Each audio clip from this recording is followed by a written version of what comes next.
Let's begin our discussion of logarithms by looking at a few exponential equations. Suppose we have this equation, 2 to the x power is equal to 8, and we want to solve this for x. Now, one way to do it is like this. We could write 8 as 2 cubed. Now, of course, if 2 to the x power is equal to 2 cubed, then it must be the case when these bases are alike that the exponents must be alike. That is, we can assume that if we can make the bases look alike, that we can set the exponents equal to one another. So we can now solve that equation. Right, in a similar way here, if we can make bases look alike, we can get into the exponential world. And here we can write 9 as 3 squared. So this is 3 squared to the x power, and this, of course, is 3 cubed. On the left, raising a power to a power, we multiply the exponents. Now we have caused the bases to look alike, and so we can enter the exponential world. We can write then that 2x must be equal to 3, or x is equal to 3/2. On this one, 5 to the x power is equal to, well, now we have 1 over 125. We understand that 125 is 5 cubed. But how do we get this side of the equation to look like 5 to some exponent? Well, what we can do is deliberately move this base with its exponent up into the numerator. Deliberately misplace the base, you see, and we'll cause a negative exponent to occur. That is, we can write the right side as 5 to the negative 3 power. So we know now that x is equal to negative 3. And of course, in all of these, for the solutions, we can take the solution, replace in the original equation, and verify that we have truth. The point of this discussion is that by making the bases look alike, we can enter the exponential world. But suppose we have a problem like this. 2 to the x power is equal to 5. You see, we can't rewrite 5 conveniently in such a way that we'll write 5 as 2 to some power, you see, and figure out the value of x by entering that exponential world. Well, there's another way to enter the exponential world, and that is through logarithms. Now, to begin this idea of logarithms, let us make this assumption. Let's say this, that we can rewrite an exponential equation in a logarithmic form. And here's how that works. The exponential form of some equation might be this, that 5 squared is 25. Of course, this is, we know this to be true. But the logarithmic form of this equation is this. It is using the word log for logarithm, and there are actually 3 positions here for numbers, and this is the way we'll think about it at the beginning. There are 3 positions for numbers. This position will contain the base of the exponent from over here. That is, the base of the exponent here is 5. So 5 goes in this position. The number on the right side of this equal sign is the exponent. The exponent involved here is 2. And the number is 25. Now, it seems like a complicated way. We're overcomplicating a very simple little equation. But what we're doing is we're writing a form in which the logarithm is isolated on one side of this equal sign. You see, the logarithm is an exponent. So in this way, we will enter the exponential world and come back to that problem that we couldn't solve a moment ago. But we have some other work that we need to do. All right, let's get familiar with this logarithmic form just a bit more. Suppose we do this one. 2 cubed is equal to 8. We know that to be true. The logarithmic form is this. Now, the base involved here is 2. That goes in this position. The exponent is 3. So, base exponent. And this is the number we're talking about. So, this is the exponent on 2 to give this number, the exponent on that base to give this number. That's the positioning of the items that are in the logarithmic form. Let's go from the log form to the exponential form. Well, base exponent, you see. So 4 squared is equal to 16. That's what this is saying. 4 squared is equal to 16. That's the exponential form for this logarithmic form. Now let's put a variable in. Suppose we have log base 5 of 125 is equal to x. Then this means that base exponent, you see, 5 to the x power is 125. So 5 to the x power is 125. And we could actually go through and solve this one, couldn't we? Because after all, we can write 125 as 5 cubed, so we can get into the exponential world that way. Maybe the point of this part of the problem is that in order to solve many logarithmic equations, an equation in logarithmic form, we end up going into the exponential form in order to find a solution. And oddly enough, in solving many exponential equations, we need to go into the logarithmic form to find a solution. We'll examine that just a bit more at a later time. Right now, though, we want to examine a condition that exists between logarithms and exponential equations, and really we want to concentrate on the function idea. Recall that with exponential functions, all of those functions were continuously increasing or continuously decreasing throughout our coordinate system. Now the implication here for continually increasing or decreasing from our discussions earlier was that those kinds of functions have inverses that are functions. So let's take our basic exponential function, f of x is 2 to the x power, and let's see if we can generate the inverse. All right, in order to generate the inverse, we'll write f of x as y. And now what we want to do to generate the inverse, recall, is simply replace x with y and y with x. Reverse the role of x and y. So we would have x then is equal to 2 to the y power. Now our prescription calls for us to solve for y.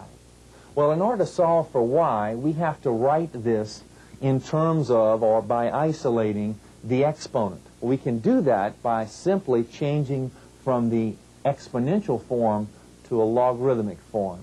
You see, base exponent. So in log form, this is base 2, exponent y, and the number is x.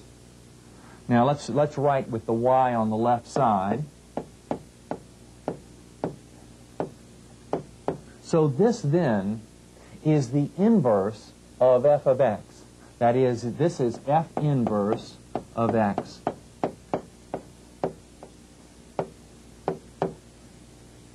Well, so logarithmic functions and exponential functions are nothing more than inverses of one another. Let's examine this situation graphically.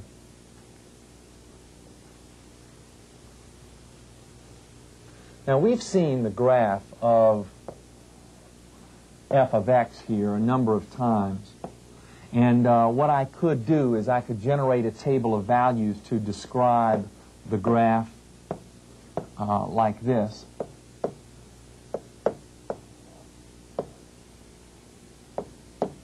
For f of x then, when x is 0, y is 1. When x is 1, y is 2. And you see all I'm doing is replacing x in this or this equation with the values over here and evaluating for y.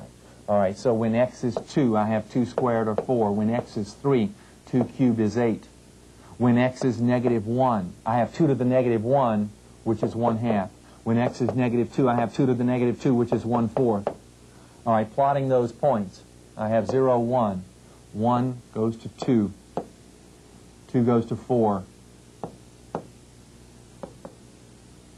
3 goes to 8, and it's a bit off of this coordinate system. Negative 1 goes to 1/2. Negative 2 goes to 1/4. All right, this is what the graph then looks like. This is just a rough sketch of it. All right, what about the inverse now? What about that logarithmic function, the inverse function? Well, one way to generate the points to plot for an inverse function, you know, because we are reversing the roles of the x's and y's, we can simply do this.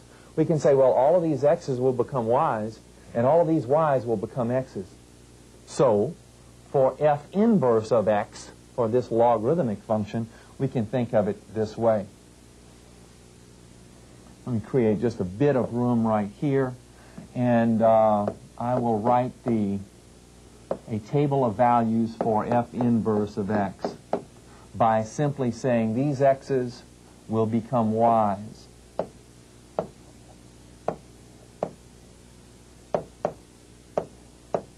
And these y's will become the x's here.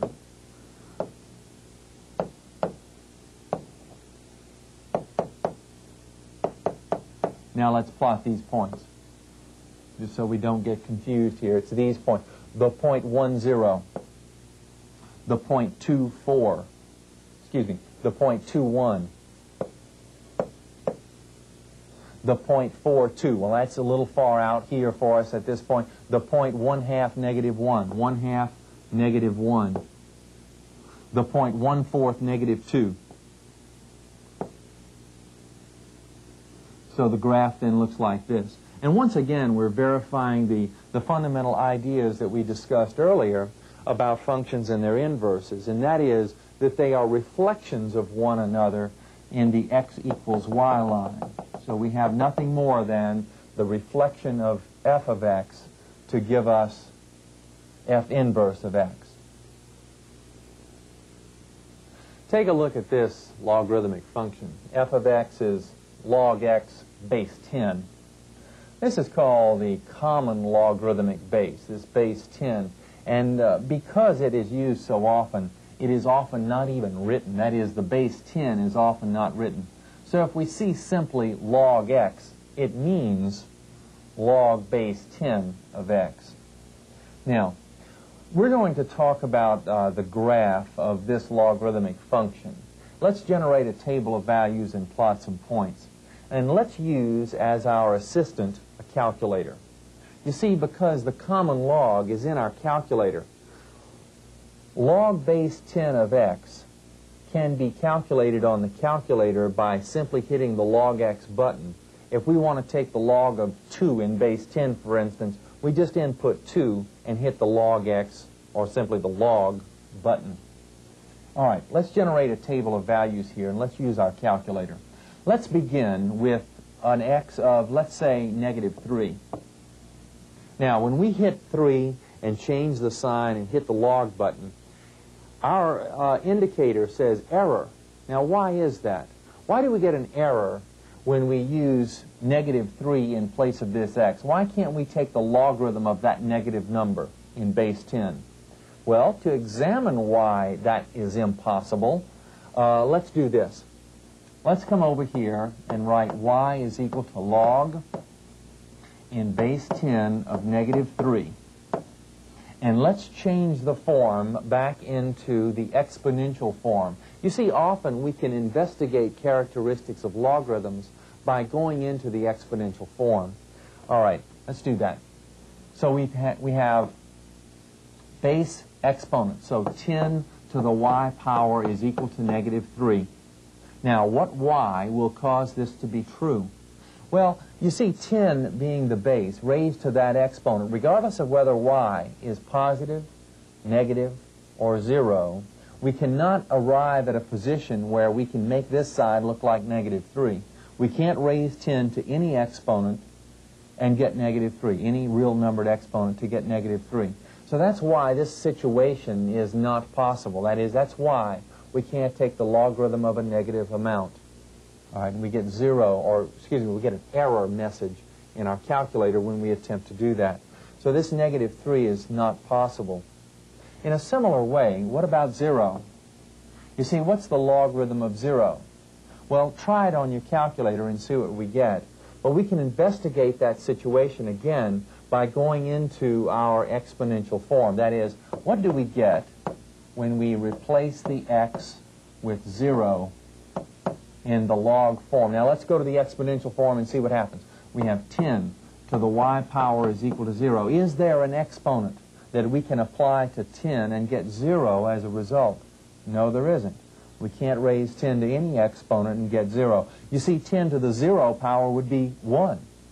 And if y were negative amounts, then we would have 1 over 10 to some power, like negative 25, for example. If y were negative 25, then this becomes 1 over 10 to the 25th. You see, admittedly a very small number, but certainly not equal to 0. All right. So we can't take the logarithm of 0 then. All right. How about 1? What about the log of 1? What does that give us? Well, we can investigate using the calculator. We can put in 1, for example, and hit the log key, and we get 0. Now, why is that? Well, again, let's try this. Let's write y is equal to log base 10 of 1 and see why we might get 0. Base exponent. So 10 to the y power is equal to 1. What exponent on 10 will give 1 as a result? That exponent needs to be 0. 10 to the 0 power is 1. Well, indeed, regardless of this base, you see, if this base were 5 to the 0, we'd get 1. If it was 7 to the 0, we'd get 1. So this logarithmic base of 10, this common log base of 10, doesn't make any difference in this situation. That is, the log in base of any base, like a base of generally a of 1, would still give us 0 as a result. This is one of the properties of logarithms, that the log of 1, regardless of base, will be equal to 0. All right. Well, let's go to some other items for x and generate y values. How about 3, for example, and maybe 5, and let's go all the way to 10. All right, for 3, let's see, I'm going to input a 3, and I'll hit the log button, and I have roughly 5/10. I'm rounding to the nearest tenth. How about 5? 5, the log button, I get roughly 7/10. Now, 10, we could actually do this by hand. We don't need the calculator to do that because of this. Suppose we want to replace x with 10. We would have log base 10 of 10. Or, in the exponential form, 10 to what power is equal to 10? Well, 10 to the 1 power is equal to 10, so y then is 1. So evaluating this gives us 1 for y. Now, notice that this number, this logarithmic base, and the number in this position are the same, and in that condition, we are going to this exponential form and finding y to be 1. You see, it's like saying this number to what exponent will give the same number back. All right, that's the interpretation of this logarithmic form. Well, it would turn out that regardless of what number is here, if the same number is in this position, we have a similar condition. That is, base a with a number a in this position would also cause us to get 1 as a result. That is, a to what power gives a? Well, a to the 1 power gives a. So here is another property involved generally with logarithms and particularly with this particular one. All right. Well, let's try a number that is between 0 and 1, a positive number between 0 and 1, like, for instance, 1/2. Let's put in 0.5 and the log button. Oh, we get a negative amount, negative 3/10 approximately. Well, we have enough to plot on a coordinate system.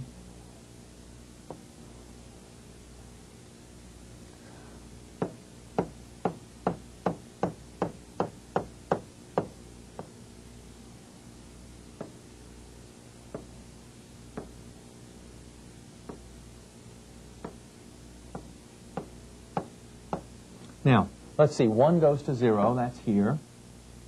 And when x is 3, y is 5/10. When x is 5, we go to 7/10. When x is 10, y is 1, all the way out to 10 and up to 1. My, our graph is flattening, isn't it, as we go out to the right. And when x is 1/2, we go to -3/10. 1/2 goes to -3/10. How about something like maybe 1/10? Now that's one that we could do by hand using a physical calculation, or we can do it using our calculator. Let's see. How about 1/10 log -1? So 1/10 gives -1. So we're getting very close here very quickly, you see. Our asymptote now is our y-axis in this case. So our graph then looks something like this. We're making a rather abrupt turn here. Okay, so here is the graph of the common logarithmic function. If we use this as a basis, as a sort of a basic function, we can actually do transformations on this basic function by thinking of it like this. Think of a g function that is log x plus 2. Log x plus 2. Now, often this expression would be written in the other order. I'm writing it this way for emphasis because log x was what we were talking about over there as f of x. So this is nothing but f of x plus 2. And graphically, we can think of these y values, these vertical distances, being the same as those vertical distances up 2. But this expression would often be written like this, as 2 plus log x, to emphasize the idea that this is only the logarithm of x and not the logarithm of x plus 2. To avoid the confusion, a lot of times the term containing logarithm is written as the last term in an expression. Well, in either event, what we're doing is taking the graph of f of x and lifting it up 2 on the coordinate system. Now notice here I didn't even write the base 10 because it's understood to be 10 when it isn't written. So if no logarithmic base is written, we understand that the base is 10. All right, so let's talk about the graph of this. Well, it's the other graph except lifted 2. Let's do that. Over here, we'll just take a reference point like this reference point and move it up 2 on our coordinate system. All the other points follow, so the graph then will look something like this.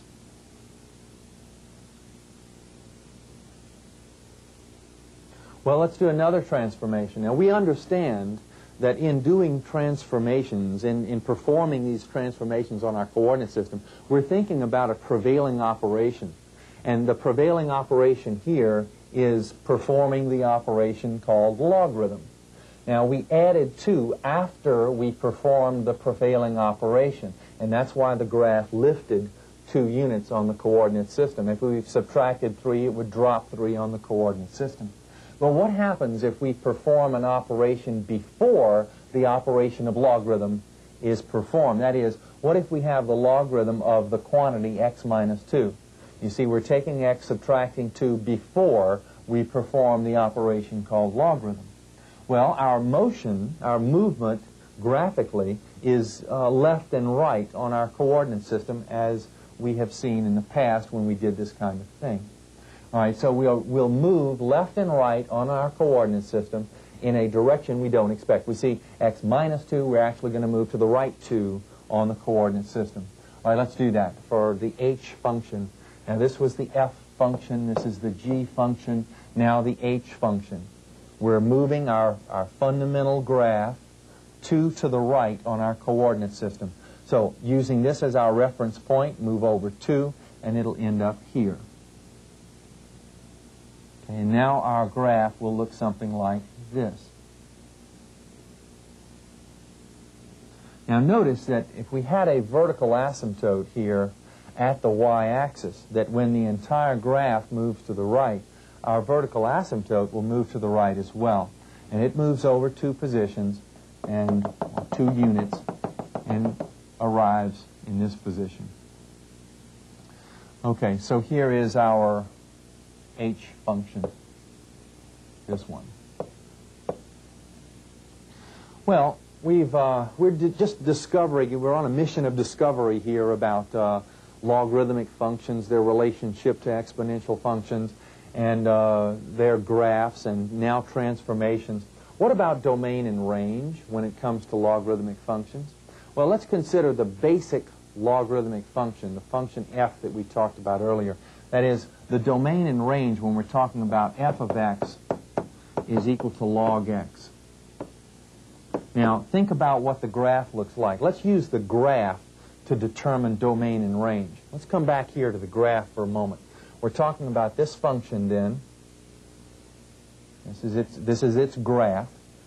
And the domain, the acceptable replacements for x, or what x's on our x-axis are making an appearance on the graph. You see, these x's aren't making an appearance on the graph.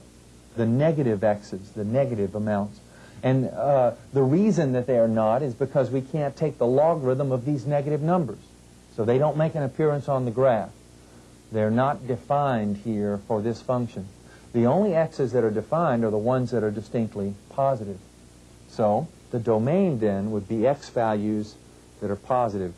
Or we can say x is greater than 0, or we say we are talking about an interval from 0 to positive infinity. Now, what about the range? When we replace x with these positive amounts, what kind of y values come out? Well, let's see. By looking at the graph, you see, the graph of f here, what y values are on the graph? This y value is on the graph. These y values are actually on the graph as well, only we would have to go way out on the x-axis to arrive at a very large y. But they are there. This is a continually increasing function, you see, and it increases forever. Also, these y's make an appearance on the graph. So all of the y's, all real numbers y, appear on the graph. So the range then would be y values that go from negative infinity to infinity. Now, notice that the role of the domain and range is simply the reversal of the role of domain and range for the exponential function. That is, if we wrote a function I'll call k here, k of x to be 10 to the x power, that this exponential function would have as its domain the same as the range involved here. And the range in this exponential function would be the same as the domain of the logarithmic function. So we've just swapped roles for domain and range.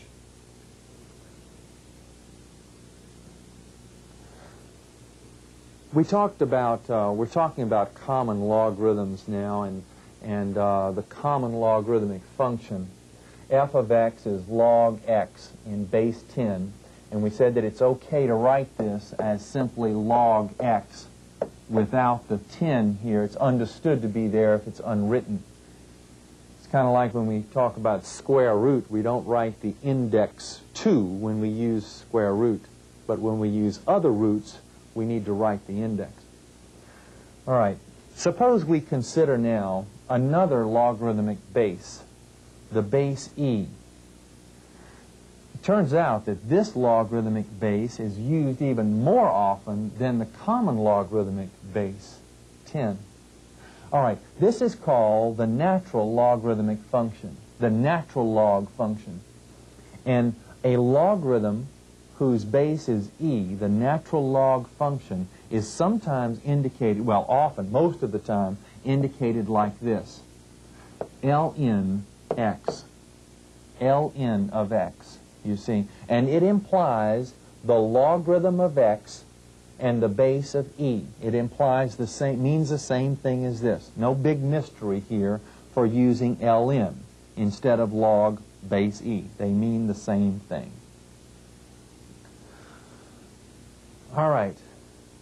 We could go through a similar discussion about the natural log function, as we did with the common log function and discover the behavior of its graph. I think of importance right now, though, let's discover something about the inverse of the exponential function f of x is e to the x power, which of course is y, is equal to e to the x power. The inverse means that we're going to swap the role of x and y. All right, let's do that. X then is equal to e to the y power. We need to solve for y. We need to go into the logarithmic world. So, log base e equals the exponent y, the number here, x. Let's write it the other way around. Y is equal to log base e of x.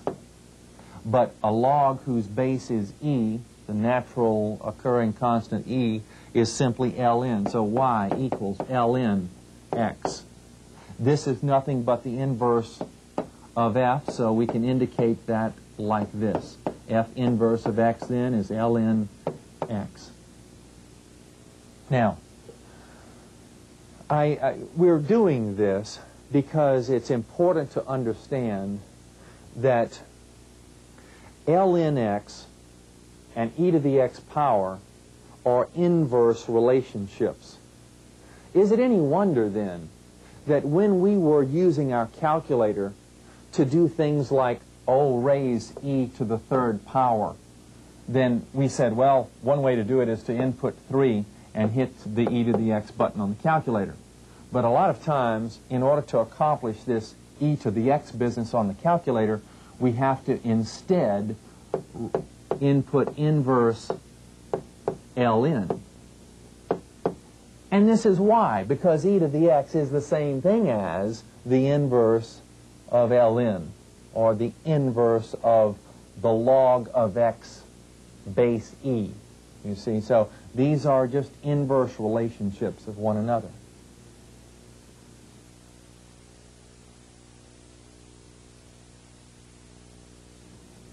Most scientific calculators have a couple of log buttons.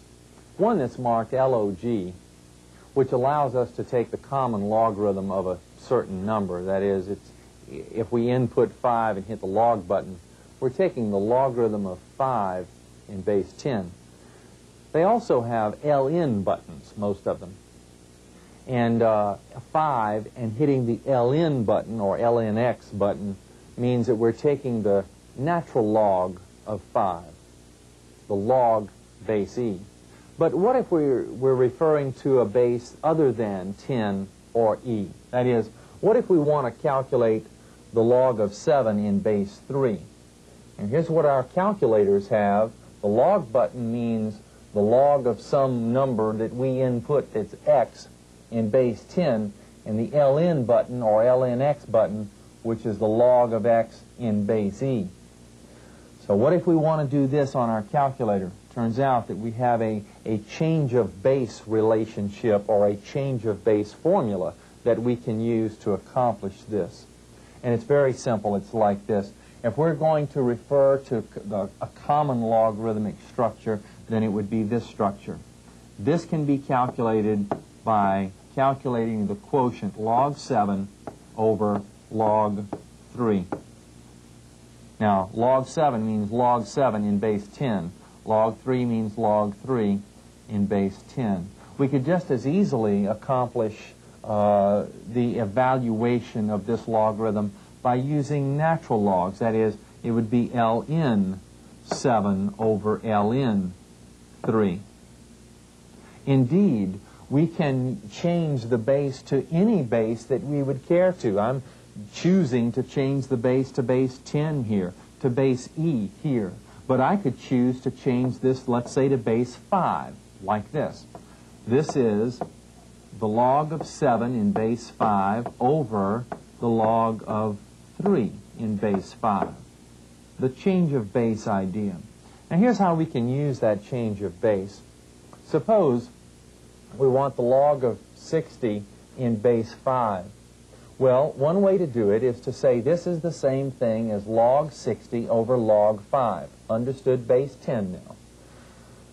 To evaluate this on the calculator, we would input 60 hit the log button, and immediately we would have the log of 60 on display.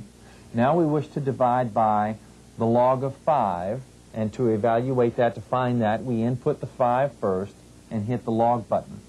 So the log of 5 is now on display, and then to perform this quotient, we hit the equal sign. All right, now we find that our display reads approximately 2.544. I've rounded off to the nearest thousandth. Well, so this is the log of 60 in base 5. What have we calculated? What does this mean? Well, the log of 60 in base 5 is approximately equal to 2.544, which means in exponential form that 5 raised to that exponent, you see, 5 to this exponent is approximately 60. What we're really doing in using logarithm keys is we are figuring out an exponent, you see, on a particular base. Here we are figuring out the exponent that would need to be applied to the base 5 to give 60. So that's what that logarithm button is all about. That's what it's accomplishing in our calculator. All right, let's do the same problem, but this time we're using natural logs. It's ln 60 over ln 5. ln 60 over ln 5. All right, and the calculator, the keys look like this. 60 ln, an immediate response, you see, function, divided by 5 ln equals. And we get, again, 2.544. Obviously, we would get the same result regardless of what logarithm base is used in the evaluation process. Now, certainly it is the case that this numerator, now let's get a shot of both of these. ln 60 and log 60 are not the same thing.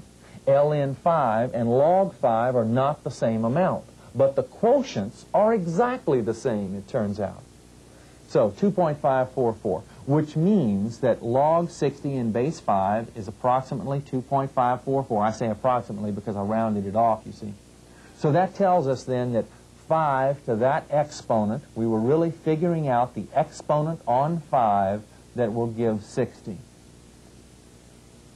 Well, we are almost ready to go back to that problem that was posed earlier. 2 to the x power is equal to 5. We're almost ready to solve that equation. But in order to do so, we need to further investigate some properties of logarithms. And here are the most important 3 properties of logarithms. The first is called the product property, or sometimes the product rule. And it is this: the logarithm of 7x, that is 7 times x, the logarithm of a product is equal to the logarithm of one factor plus the log of the other factor. Now notice a couple of things here. First of all, I am assuming a base of 10, but this rule applies to any base. It could be ln 7x is equal to ln 7 plus ln x. It could be base 18. Log base 18 of 7x is equal to log base 18 of 7 plus log base 18 of x.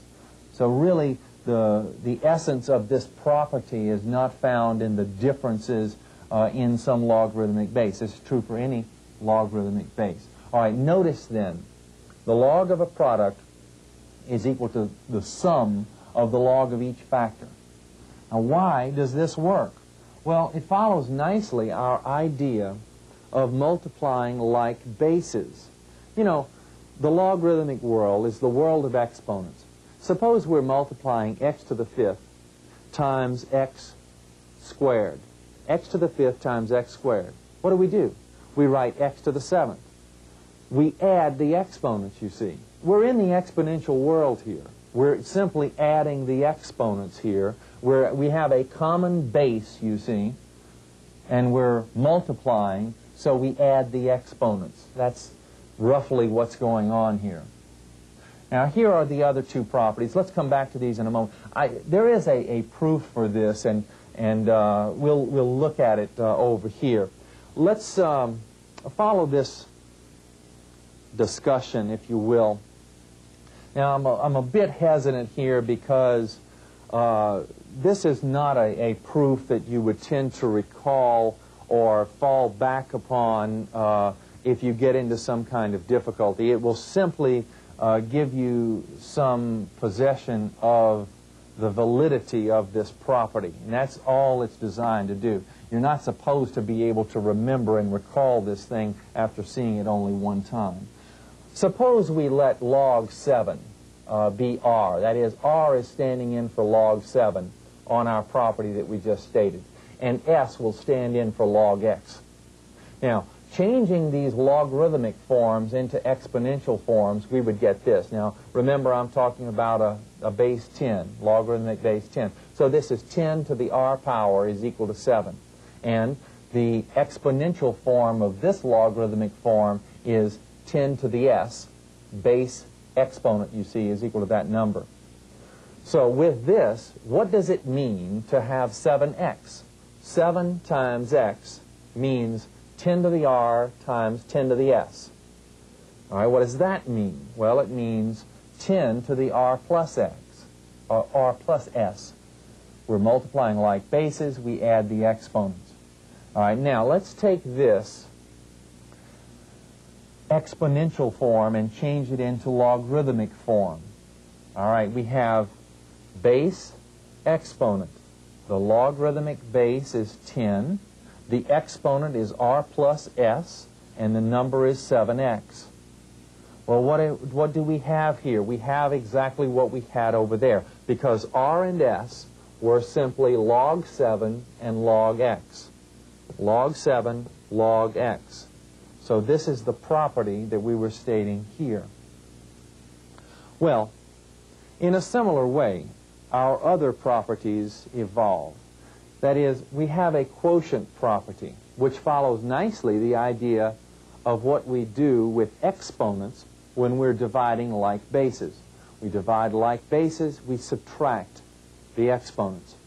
Here, the log of 3 over y means the same thing as, is equal to, the log of the numerator, the exponent in the numerator, minus the log of the denominator, the exponent in the denominator. So log 3 minus log y. And one other, the power property, or the power rule. The log of x to the 5th. What happens when we raise powers to powers? Well, we multiply those exponents, you see. So we simply take 5. This is the way you'll recall it.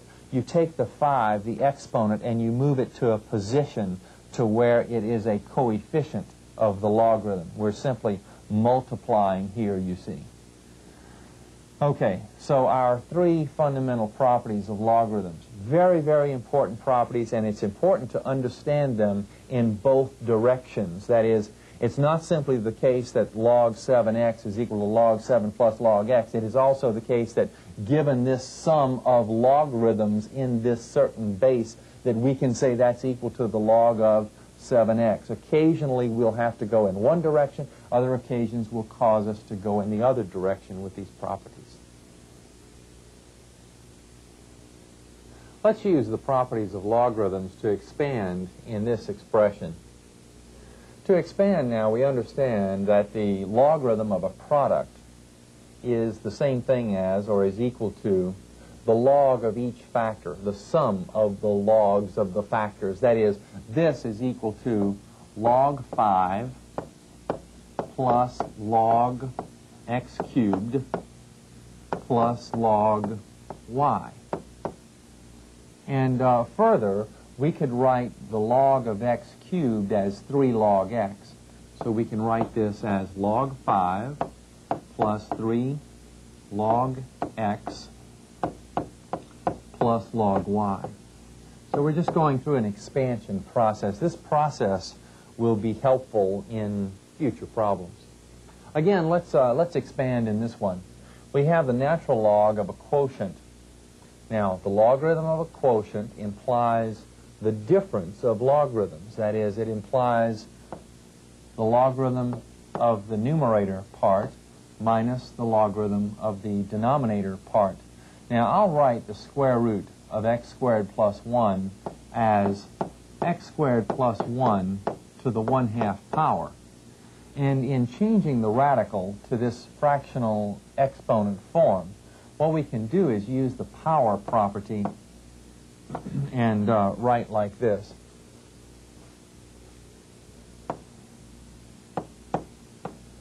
You see, the 1/2 becomes the coefficient, so it's minus 1/2 ln x squared plus 1. It's important to realize here that the logarithm of a binomial does not imply the log of one term plus, in this case, the log of the other term. That is, we don't distribute this operation called logarithm. In this problem, let's condense. Let's write this expression as the logarithm of a single item. Now, to do that, we'll begin by taking our coefficients and writing them by using the power rule as exponents. That is, we'll write this as ln 8 squared, and this one as ln x to the 5th. Now, notice we have the sum of two logarithms, and therefore we have the logarithm of a product. So we're using the product property sort of in reverse, but it's just simply the product property.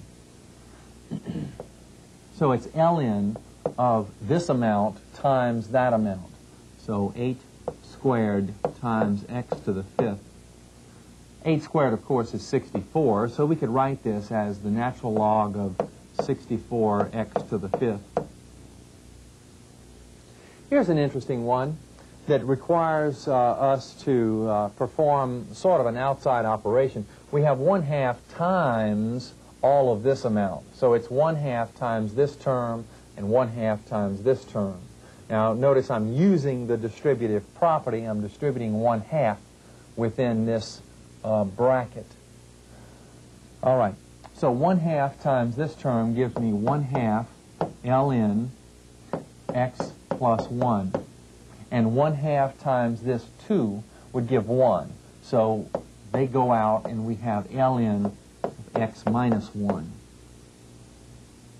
And I'll bring down the plus 3 ln x, this other term. Well, the 1/2 here, the coefficient of the logarithm, becomes the exponent by our power property. So ln then of x plus 1 to the 1/2 power is what this means. And here we have no similar kind of operation to perform, so we'll simply bring down that term. Whoops. And here, 3 times ln x means that we have ln x to the 3rd power. All right, now we're ready to bring the terms together. Notice we have the sum of logarithms. So that implies that we have the logarithm of some product. So we'll have the logarithm, the natural log, of this item times this item times this item. So it's the logarithm of x plus 1 to the 1/2 times x minus 1 times x cubed. Of course, the x plus 1 to the 1/2 is nothing more than the square root of x plus 1. So we can rewrite this further then as the square root of x plus 1, and then this will be times x minus 1 times x cubed.